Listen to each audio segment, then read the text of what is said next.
coming to you from the nightly news. They smell so good. Water break.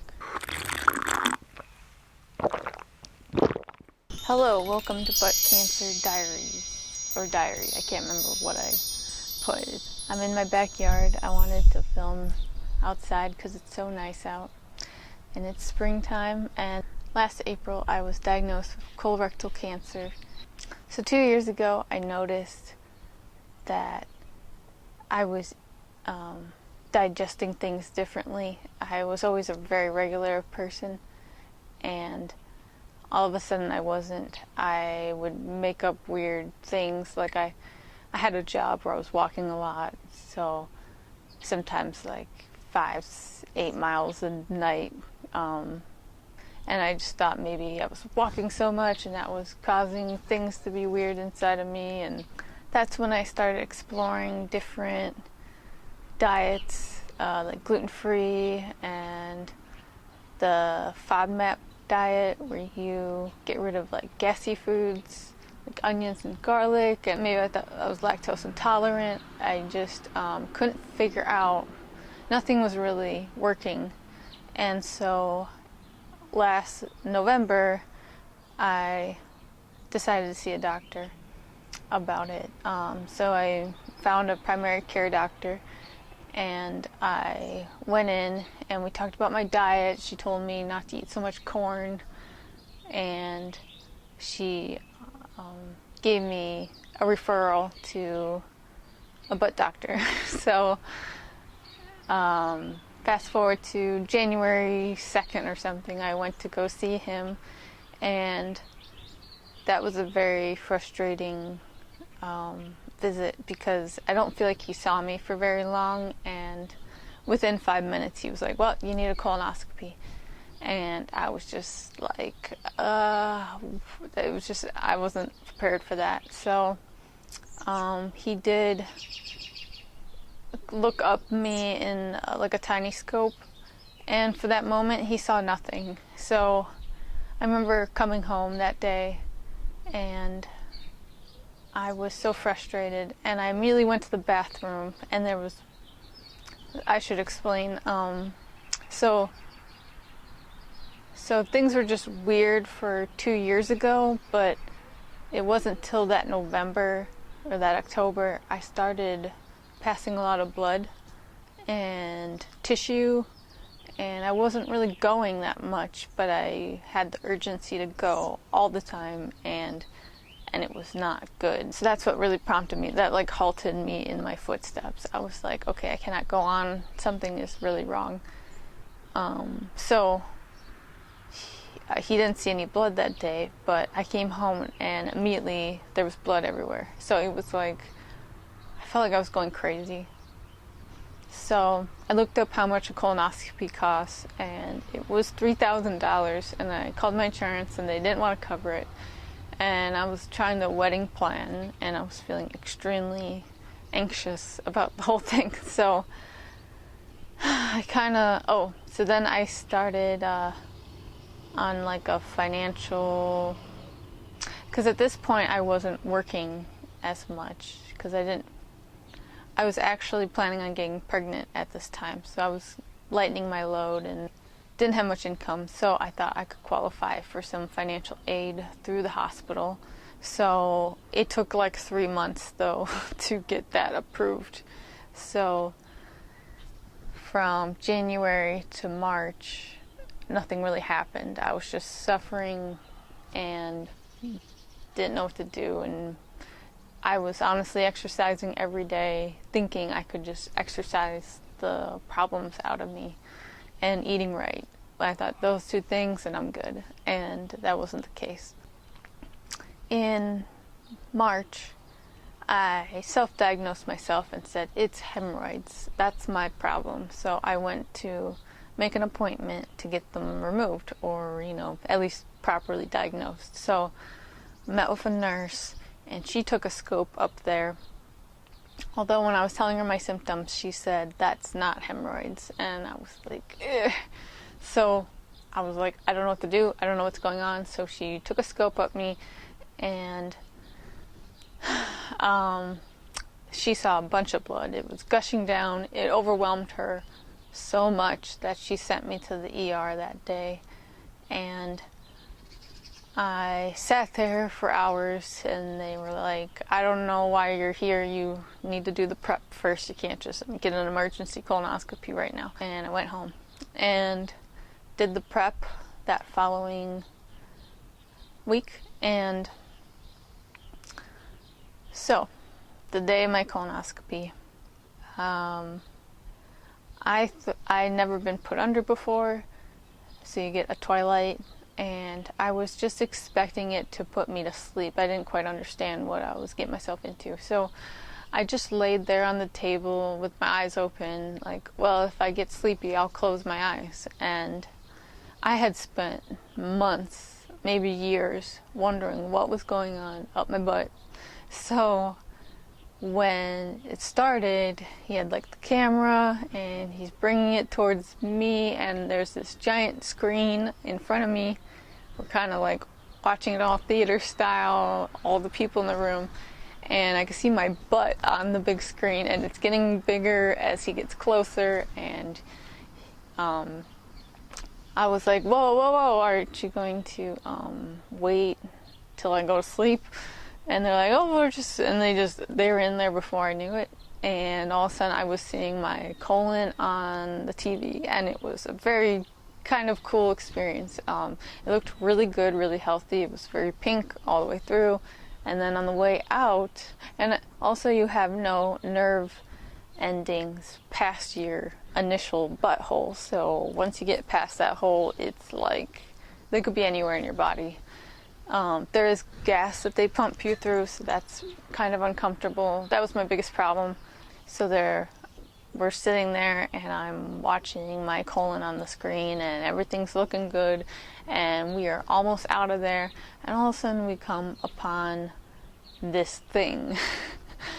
And everyone in the room like reacted, so I knew this wasn't normal. And I was relieved in that moment, because I was like, yes, finally, we are figuring out what it is. It was really weird looking. It was very dark. And it had lettuce on it and seeds it had collected, even though I did the prep. And when I did the prep, I couldn't fully get cleaned out, so that was weird. So I'm looking at this salad-eating tumor, not knowing it's a tumor, but they take a biopsy, and I remember at that moment I finally closed my eyes because I could see them scraping it, and I felt nothing, and it was just a very weird experience. So I just thought, okay, time to go in my happy place. So we get wheeled back, and it's just like curtains dividing everybody, and they have each person, so you can hear everyone around you, but you can't see them. And I could hear the doctor going to each significantly older person, going, you're fine, oh, we found a polyp, you're good, all these little things. And then they get to my little area, and my husband's with me at this point. He had taken me, and the doctor comes in, and he's just like, bad news, you have cancer. And I was speechless. It was one thing I had not considered at all. I figured I'm young, I'm healthy, it must have been a diet thing. And when I talked to doctors, it was always related to my diet. So it was really shocking to be diagnosed. It was very shocking to be diagnosed. It was definitely out of left field. So came home, and I just remember staring at the grass in the front yard, and I probably spent a whole year staring at the wall, at the grass, out the window. I just feel like I've been in like a funk. And once I was diagnosed, all of my symptoms got 10 times worse. All of a sudden I had a reason to feel this way, and it was very hard.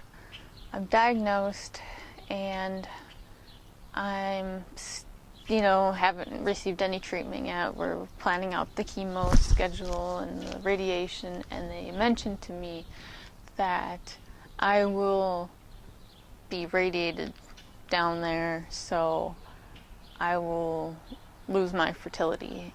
So they bring up getting my eggs frozen. So we kind of explore that option. My hospital doesn't do them, so I had to go to a different hospital, and their opening wasn't until months out.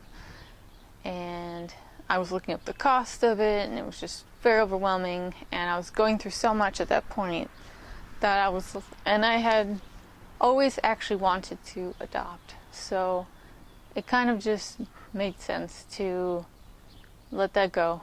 And I just couldn't see spending all these resources trying to protect something when there's children out there that have nothing. So that kind of delayed things with my doctor, and at this point I couldn't really function anymore. I couldn't go around the grocery store. So at this point I couldn't really go around the grocery store anymore, and it's really hard to lose your independence. So that was really frustrating. I went to my doctor and I said, they're trying to solve your short-term symptoms. So I was like, what can I do? I can't do anything anymore. So she mentioned getting a colostomy bag, and I was upset, but I also just was like, okay, yes, let's do it. I don't have a choice, and I want to be able to leave my house and not be running to the bathroom. It wasn't till after I got it, my surgeon was like, oh, by the way, you'll need another type of colostomy. You'll need an ileostomy. So just FYI. Because I had thought, well, I have to get this anyways. But now I realize, oh, I need a different kind. So, because my colon was sticking out of my abdomen when eventually they were going to take out the colon, and then my small intestine would be sticking out instead. So I remember being very upset about that, but didn't have a choice, and that was a very hard time, but it was interesting because I was getting married actually. So this all happened 2 months before I was going to get married. So 3 days after getting that colostomy bag, I was at my bachelorette party. We went to a cabin in the woods, and I remember being so uncomfortable, but it was so fun and nice to be around my friends that really cared about me, and but the urgency hadn't left yet, so I was still rushing to the bathroom all the time, and then now I had this colostomy bag to deal with. So I remember going hiking, and I probably shouldn't have, but I'm glad I did. But it was so hard. I was just holding my belly, and I was just so it was not the best time, but it was a very good time at the same time. The surgeon that I was with, who was amazing, she felt like things weren't moving fast enough for me, and I live in a city with a much better hospital, but my original insurance didn't cover it, so that's why I was not there. So she kind of pointed out, I need to go to this other hospital if I really want to get the best care. The Cleveland Clinic is a well-oiled machine, so we were able to crank out what had taken me a month at the other hospital. We did it all in one day, so that was super awesome. So it wasn't till, so now we're like 2 weeks out before my wedding, and I finally start chemo and radiation on the same day for 5 weeks is the plan. And it wasn't till the night before my wedding is when I could feel like I could move around and I wasn't chained to the toilet. So that was awesome to finally feel that relief. So that was June. So I had gone, 8 months suffering and then finally getting that relief. I've done radiation and chemo, and I think it was easier because I had the colostomy bag, but I'll never know. But I did develop a sunburn on my butt and basically gave life to a new butt. It peeled off, my skin transformed itself, and it It was super uncomfortable, but it was totally manageable. So got through that. So then fast forward to September, we got the ileostomy. So that was the point where they removed my tumor, and basically they removed the rectum with the tumor inside of it. The tumor was taking up like 50 to 60% of my rectum hole, so it was just getting smaller and smaller, and that's why things were getting very uncomfortable. So they just removed the whole thing along with my colon, and I got a hysterectomy at that time.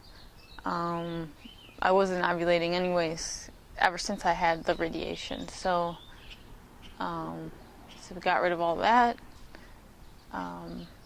It was very important to get rid of that because I have family members that died from uterine cancer and colon cancer. And there's another aspect to the story, is that a month after I got diagnosed, I got genetic testing done because I was so young. So that's when we discovered that I have a genetic mutation called Lynch syndrome. So basically it means that my DNA has a mess up in it where, so basically instead of fighting cancer, my cells get confused and they don't know what to save, what to kill, and that allows the cancer to grow. It's kind of like a spell check that most people just have that I don't have. I do remember 5 years out having a tiny bit of blood on the toilet paper after one time going, and that probably could have been an indication, but I ignored it, obviously, because it was a one-time thing and it didn't seem like a big deal. Looking back now, though, I know that that was something going on there. So that's been hard because ever since I knew I had Lynch, my whole family has been scrambling to get checked and make sure they don't have anything going on. My mom and my sister were both positive for it, so along with extended family. So I am glad that some of my family did not get it. So it basically came from my grandfather, who it came from my great-grandfather on my mom's side. So, and it's sad because she always wondered why so many people in her family were getting cancer, and this is why. But this is a relatively new thing. Lynch, I think, was discovered in the 90s, so it's still pretty new. Luckily at the Cleveland Clinic, they have a whole Lynch department, so I was with the people that understood it the most. So that was a relief. And got the Lynch screenings, which is like a scope down your throat, a colonoscopy, ultrasounds, dermatologists, because I'm most likely to get pelvic cancers or skin cancer. But it's interesting because the pelvic area, that's where the cells regenerate the most often, and so that's why cancer can pop up there so commonly. So then I had my surgery and in September, and it wasn't too bad because it was done laparoscopically. But when I woke up, my stoma was so recessed inside of me, and it was an ileostomy, so it was just basically my stomach, acids, and food coming out pretty whole. And that's been really hard because I basically lose a liter of fluid a day that I have to keep up on, and drinking water, even though I'm drinking water right now, but I do drink this Gatorade rehydration, salty Gatorade drink, so, you know, I have my cups of that, and then I can have water on top of that. So, but I basically can't really digest the water; it just goes right through me. So I'm trying not to drink so much water. So that ever since September to a month ago, I've been struggling with my stoma, rashes, leaks. Just nothing was working right. I probably saw the stoma nurses 10 times. Eventually they just said it's bad anatomy going on. So I didn't think I could fix it until, so I had 5 weeks of chemo with radiation. Then we took a break. I was able to have my surgery to remove the tumor. It was finally small enough to remove safely. And then that November we started 5 months of chemo therapy just by itself.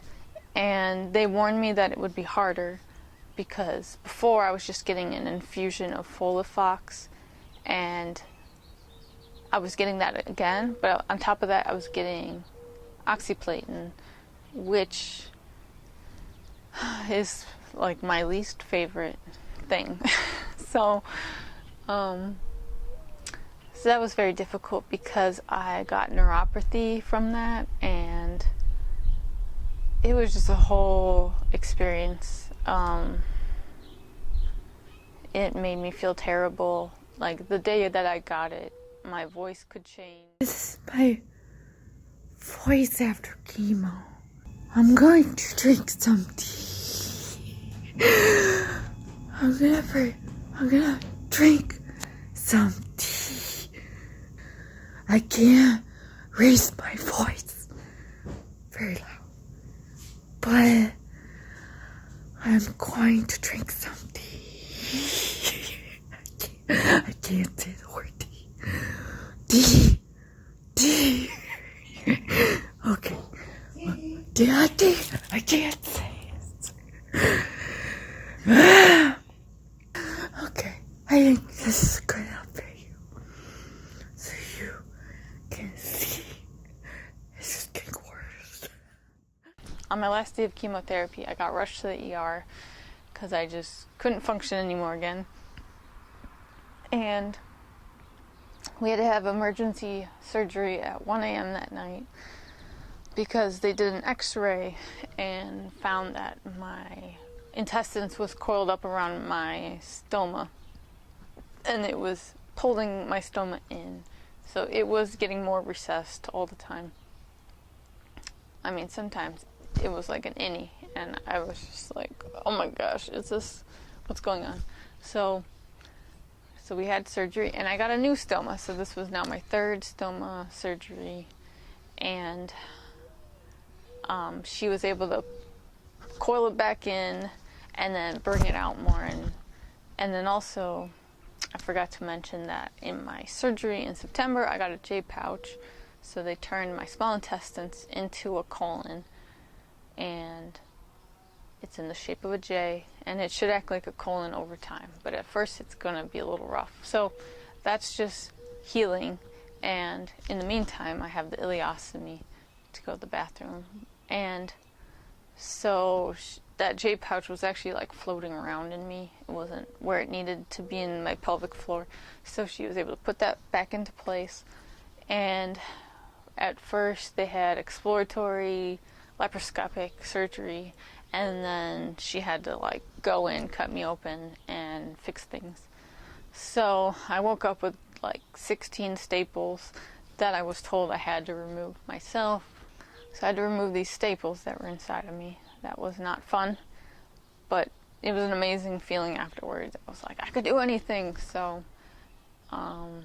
everything I kind of go through is like really tough, but then I do it. I don't even think I could do it, and people tell me I'm strong, but I am just doing what I have to do to survive at this point. And I am not this type of person. Before all this, I'd never gone to the doctor, or never had surgery. I mean, I went to the doctor, but not for anything serious. And so it was just like an eye-opening experience to all of a sudden be always at the doctor. So I got a new stoma that was a month ago. So now we're getting up to present day here. So from a month ago, I was just healing from surgery. A week ago, I had a CT scan. It was like a month after chemo to check up on everything, make sure the cancer's not back. So I went to that appointment, and then ever since that appointment, all of a sudden my neuropathy was back. And I wasn't on chemo anymore, so I was confused why it was coming back. And it was coming back stronger than it was when I was even on chemo. So that should have been my number one red flag that I ignored. And I started getting dizzy when I stood up, and I just couldn't stand up very long. But I hadn't really been able to stand up much from surgery, so I kind of just brushed it off as post-op feelings. One morning I woke up a week ago, and I couldn't use my hands anymore. They just turned into fists. They were so tight. They were cutting off the circulation of my hands. We're trying to eat breakfast and realized I couldn't hold a spoon. So my husband starts feeding me. And then I realized I can't swallow. And then I realized my voice is sounding weird. All of a sudden I realized my heart's beating really hard. So we called the ambulance and they picked me up, brought me to the hospital, and I was admitted for 3 days. They thought I had an infection or something, but I think I was just dehydrated. I wasn't drinking my Gatorade mixture, so I just got depleted and didn't realize it. And I forgot, there was a couple more times I've been to the ER where I was dehydrated because it's just so hard with the ileostomy. And my whole body was cramping up because I was low on magnesium. So I remember getting oxygen in the ambulance and finally being able, like, okay, I'm not gonna die. Because at that point I thought, am I dying? Like, my whole body felt like it was shutting down. And it was, because I was going septic. So now I've been out of the hospital. I feel amazing. I feel like I can move around, I can get up, I have a little more stamina, I can take a shower, even though it is still very difficult to like stand up that long. I'm getting better, and I'm also staying way more hydrated. What's my future? I have stage 3 colorectal cancer, so I do have good predictions that it won't come back, but you never know. But that's why I'm going to the doctor all the time. So I will get checked out every 3 months for a couple of years, and then if everything's good, it'll get to be longer, 6 months to eventually once a year. I'll be getting my tests. I do have one more surgery to do, but since the whole coronavirus thing is happening, I can't get that done, but I will probably next year. I will be getting the jpouch reversal, so I'll be getting rid of my ileostomy, and it's called a takedown, where they put everything into place, and you're supposed to go like a regular person. So I can't wait for my first poop. It's gonna be amazing, and I almost feel like I'm not gonna be able to do it. Right? It's just unimaginable, and I can't wait for that moment. So, but I can wait because it makes me very anxious to think about. So I'll just be hanging out. I'm gonna get a nice break of being at the doctor, so I could live my life a little bit more and enjoy spring and summer. And we weren't able to take a honeymoon, so hopefully eventually we'll be able to do that. So that's my cancer story of how it all went down. And if you could just learn anything from it, is be healthy, exercise, eat well, but also go to the doctor. There's nothing that compares to a cancer screening. And know your family history. If you see cancer happening in young people in your family, pay attention to that. Get genetic testing, because there might be a reason why that's happening. And I think it would be better to know than to not know, because then you can get the surveillance, you can get checked, you can catch it at stage 1. You don't possibly need radiation or surgery.